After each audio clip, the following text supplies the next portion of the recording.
रामचरितमानस के अनुसार श्री राम की जन्मभूमि अयोध्या एक बेहद खूबसूरत शहर था। सिटी का लेआउट वेल प्लान्ड था। जगह जगह विशाल भवन, मंदिर और गार्डन्स थे। सरयू नदी के चलते पानी की कोई कमी नहीं थी। इकोनॉमी भी काफी स्ट्रॉन्ग थी। दूर दूर से आए ट्रेडर्स वहां दुकानें लगाते थे। बाजार हमेशा ग्राहकों से भरा रहता था। ये शहर आर्ट्स, क्राफ्ट और कल्चरल एक्टिविटीज का एक प्रोमिनेंट सेंटर था।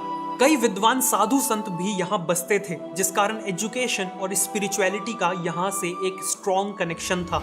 अयोध्या उस समय सच में वर्ल्ड की one of the greatest city थी। लेकिन क्या आप बिलीव करोगे कि आज हजारों साल बाद हजारों करोड़ों रुपए लगा के अयोध्या को उसकी खोई हुई ग्लोरी लौटाई जा रही है। उसे एक वर्ल्ड क्लास सिटी में ट्रांसफॉर्म किया जा रहा है। अयोध्या के इसी मैजिकल ट्रांसफॉर्मेशन को आइए जानते हैं इस वीडियो में। 3D एनिमेशन की मदद से आज इस वीडियो में आपको फ्यूचर में बनने वाले राम मंदिर की पूरी जानकारी मिलेगी। तो चलिए बहुत ही बेसिक लेवल से शुरुआत करते हैं। उदाहरण के लिए एक 6 फुट का आदमी इतना लंबा दिखता है और इतना एरिया होता है 1 स्क्वायर किलोमीटर, यानी कि 1 किलोमीटर लंबी 4 सड़कों को आपस में जोड़ दो। 1 स्क्वायर किलोमीटर 250 एकड़ के बराबर होता है। तो हम जिस 67 एकड़ जमीन की बात कर रहे हैं वो इतनी हुई। चौंकाने वाली बात यह है कि ये विवादित जमीन है ही नहीं। जो विवादित जमीन है वो सिर्फ 2.77 एकड़ है, यानी कि सिर्फ इतना। इसे ही राम जन्मभूमि कहा गया है और जितना भी विवाद था वो इस 2.77 एकड़ के लिए ही था। अब 9 नवंबर 2019 को सुप्रीम कोर्ट ने जो फैसला सुनाया था उसके अनुसार हिंदुओं को दी गई जमीन से दुगनी जमीन यानी कि 5 एकड़ मुस्लिम पक्ष को मस्जिद बनाने के लिए दी जाएगी। अब ये ही 2.77 एकड़ जमीन 6 दिसंबर 1992 से पहले ऐसी दिखती थी।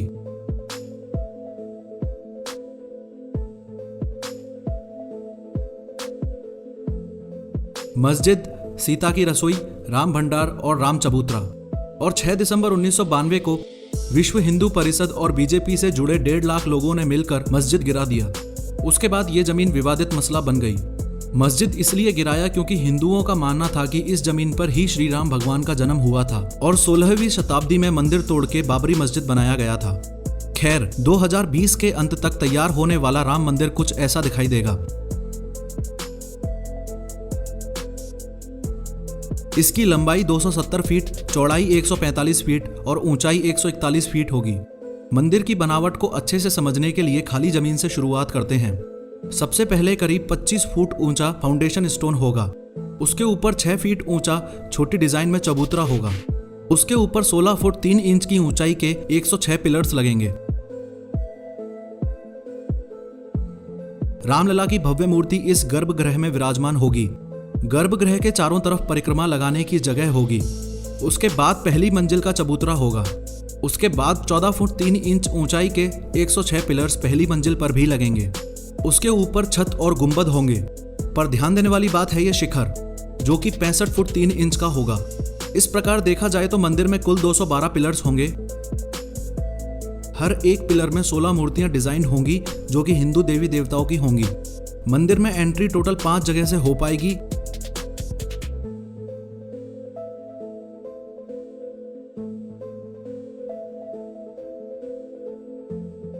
लेकिन मेन एंट्री इस जगह से होगी जिसे सिंह द्वार बोला जाएगा। पूरे मंदिर में कुल 24 दरवाजे होंगे जिनकी चौखटें संगमरमर के पत्थर से बनाई जाएंगी। जो मेन दरवाजा होगा वो मकराना के सफेद संगमरमर के पत्थर से बनेगा। राम भगवान की मूर्ति ग्राउंड फ्लोर पर स्थापित की जाएगी और फर्स्ट फ्लोर राम दरबार के लिए होगा। मंदिर के मुख्य 5 हिस्से होंगे: सिंह द्वार, नृत्य मंडप, रंग मंडप, कौली, गर्भगृह और परिक्रमा। मंदिर में कुल 330 बीम का इस्तेमाल किया जाएगा। पूरे मंदिर में कहीं भी स्टील का इस्तेमाल नहीं होगा क्योंकि मंदिर को भव्य बनाने के लिए भरतपुर राजस्थान के पत्थरों को बारीकी से तराशा जाएगा और सिर्फ उन्हीं पत्थरों का उपयोग होगा। चंद्रकांत सोमपुरा ही वो शख्स हैं जिन्होंने राम मंदिर का डिजाइन और मैप तैयार किया है। खास बात यह है कि गुजरात में स्थित भव्य सोमनाथ मंदिर का मैप और डिजाइन इनके ही दादाजी ने बनाया था। ये राम मंदिर का मैप और मॉडल सोमपुरा जी ने 90 के दशक के शुरुआती सालों में बनाया था, जिसे उस समय भावी संतों ने और विश्व हिंदू परिषद ने स्वीकार किया था। ये जो बाउंड्री के अंदर का एरिया आप देख रहे हो, ये करीबन 6 एकड़ जमीन है। चंद्रकांत सोमपुरा ने पूरा नक्शा 6 एकड़ में इसलिए तैयार किया क्योंकि 2.77 एकड़ जमीन तो सुप्रीम कोर्ट ने दे ही दी है और बची हुई 3.25 एकड़ जमीन वो भी उपयोग में ली जा सकेगी जो सरकार के अंडर है। वो इसलिए क्योंकि जो 67 एकड़ जमीन सरकार के अंडर है वो अलग अलग ट्रस्ट की है। इस 67 में से सबसे ज्यादा यानी कि 42 एकड़ जमीन सबसे बड़े ट्रस्ट राम जन्मभूमि न्यास की है।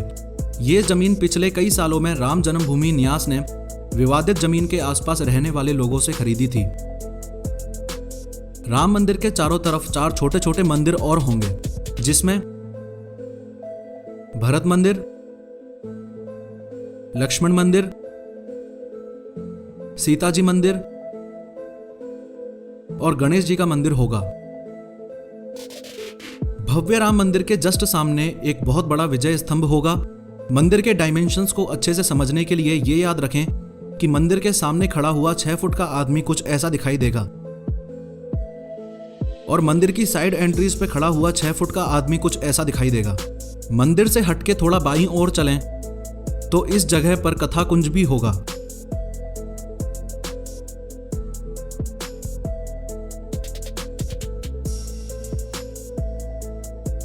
इसमें टोटल 4 जगह से एंट्री पॉसिबल होगी।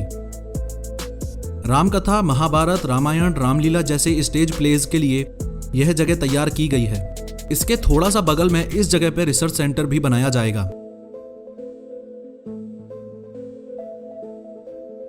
अगर मंदिर के दाईं ओर चलें तो इस जगह पे स्टाफ क्वार्टर्स होंगे। इसके अलावा ये जो अदर बिल्डिंग्स हैं ये आने वाले भक्तों और दर्शकों के लिए धर्मशाला और भोजनशाला के लिए तैयार की जाएंगी।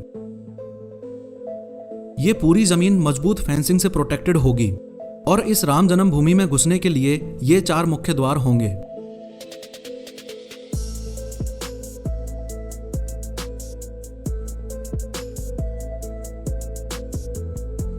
एक ऐसा दिन जिसका इंतजार 500 सालों से किया जा रहा था। एक ऐसा दिन जिसके इंतजार में न जाने कितनी पीढ़ियां खत्म हो गई। एक ऐसा दिन जिसकी लड़ाई में न जाने कितने लोगों ने अपनी जान गंवा दी।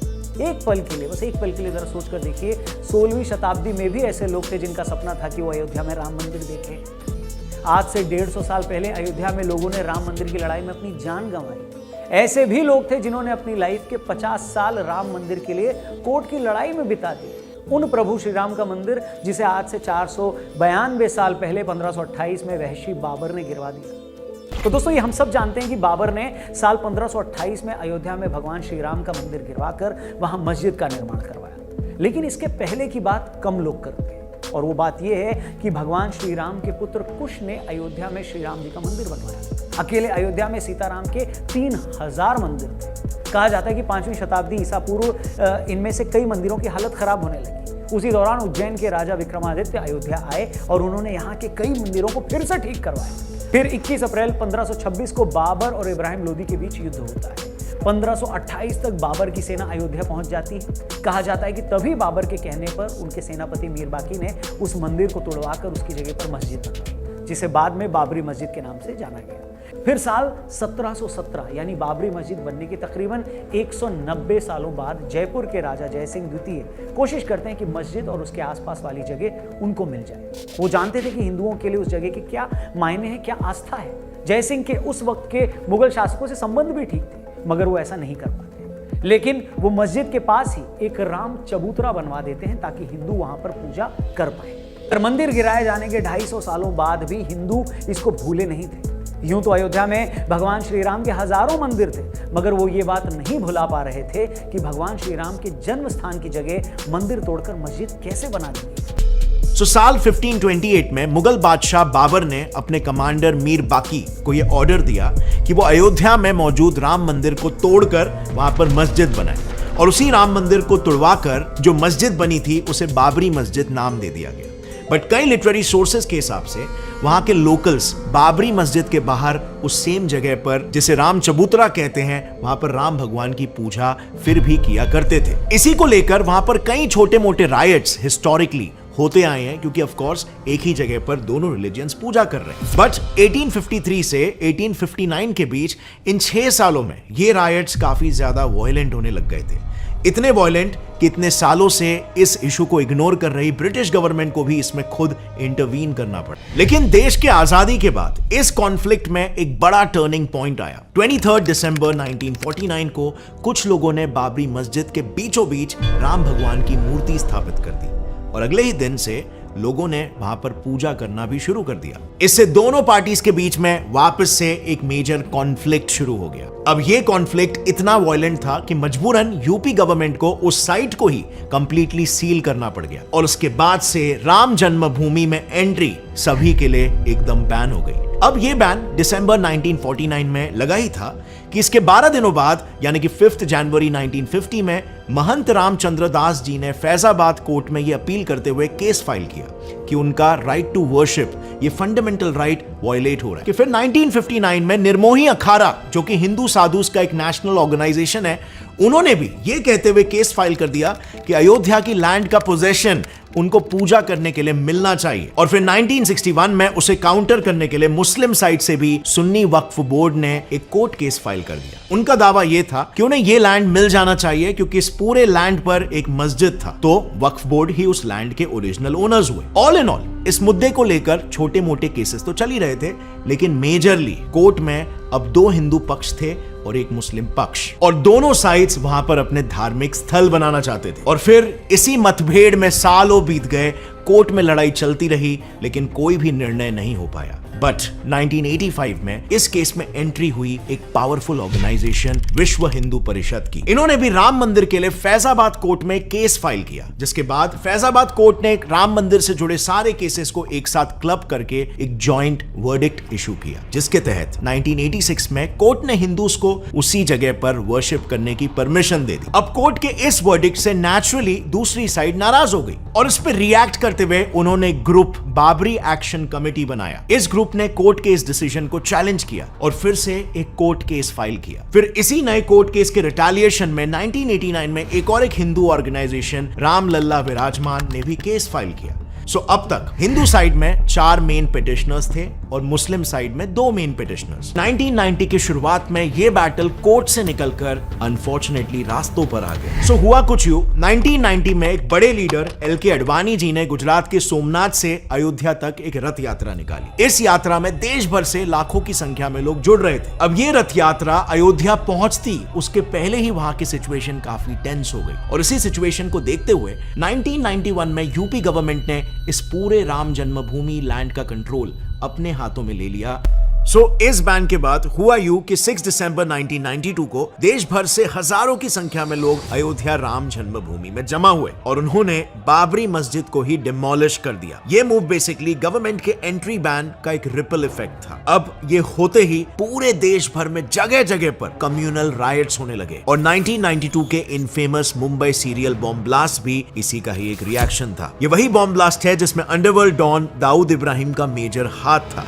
इसी दौरान यानी कि साल 2002 में फैजाबाद कोर्ट से राम जन्मभूमि केस को इलाहाबाद हाई कोर्ट में ट्रांसफर कर दिया गया। इलाहाबाद हाई कोर्ट के 3 बेंच जजेस ने आर्कियोलॉजिकल सर्वे ऑफ इंडिया को साइट को सर्वे करने के ऑर्डर्स दिए और उन्हें यह बात पता लगाने के लिए कहा कि क्या वहां पर वाकई में मंदिर था या फिर नहीं। अब कुछ सालों के इन्वेस्टिगेशन के बाद ASI का सर्वे पूरा हुआ और उन्होंने अपनी रिपोर्ट हाई कोर्ट को सौंप दी। इसी ASI रिपोर्ट को साल 2010 में इलाहाबाद हाई कोर्ट ने रेफर करते हुए एक प्रोमिनेंट वर्डिक्ट दिया। कोर्ट ने कहा कि ASI के हिसाब से जो उन्हें वहां पर एविडेंसेस मिले हैं उससे ये निर्णय लिया जा सकता है कि उस जमीन पर वाकई में पहले राम मंदिर मौजूद था। जो एट प्रेजेंट राम मंदिर बन रहा है इसको अब रूलिंग पार्टी के ऑपोजिशन वाले वेस्ट ऑफ मनी बता रहे हैं। भूख लगेगा तो मंदिर जाइएगा। लेकिन यहाँ पर एक इंटरेस्टिंग पॉइंट है जो शायद वो मिस कर रहे हैं कि इस मंदिर को बनाने के पैसे ना तो लोगों से आए और ना ही सरकार से। तो अब सवाल आता है कि फिर ये मंदिर बना किसके पैसे से?